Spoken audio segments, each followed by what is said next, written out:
대전의 한 은행 주차장에서 직원을 권총으로 쏴 숨지게 하고 3억 원을 강탈해간 사건. 21년 동안 미제 사건으로 남아 있었는데 이 마스크에 묻은 범인 DNA를 실마리 삼아 경찰이 끈질기게 수사한 끝에 피해자들을 찾아낼 수 있었습니다. 이상공 기자입니다. 21년 된 미제 사건을 해결하는 데 가장 큰 역할을 한 건 발전된 유전자 감식 기술이었습니다. 지난 2017년 9월 경찰이 범행 차량에서 발견한 마스크를 다시 감정을 의뢰한 끝에 한 남성의 DNA가 검출됐습니다.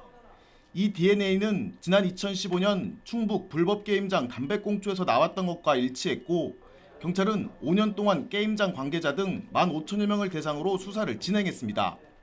결국 지난 3월 경찰은 유력한 용의자로 이정학을 특정했고 보강 수사를 통해 이정학과 이승만을 강원도 정선과 대전에서 차례로 검거했습니다.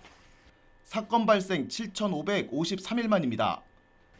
경찰은 이정학이 권총 탈취를 위해 경찰을 차로치고 그 권총으로 은행 직원을 쏜 범행을 모두 이승만이 했다고 진술했다고 말했습니다.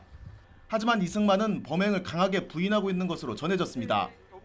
이정학은 진심으로 피해자와 유가하게 사죄하면서 죄를 뉘우치고 있고요. 그러면 그와 동시에 이제 구체적인 범행을 진술하고 있습니다. 다만 이승만은 일단 이 사건에 대해 좀 함구를 하고 있고요. 경찰은 범행 당시 사용된 권총을 이승만이 바다에 버렸다는 걸 들었다는 이정학의 진술을 확보했지만 사실 여부는 확인하지 못하고 있습니다. 하지만 이정학의 진술이 구체적이고 사건 당시 그려진 범인들의 몽타주가 피의자들과 일치한다는 점 등이 충분한 증거가 된다고 설명했습니다.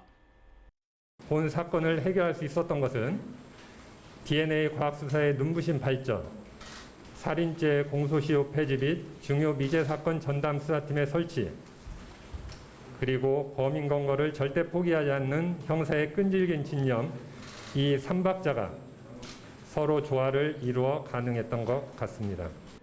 경찰은 전문 프로파일러를 투입해 조사를 진행하면서 권총 강도살인 사건 이후 잇따랐던 현금 수송차 탈취 사건들과의 연관성을 살펴보고 있습니다. 경찰은 다음 달 2일 사건을 검찰로 넘기면서 피의자들의 얼굴을 공개할 계획입니다. YTN 이상곤입니다.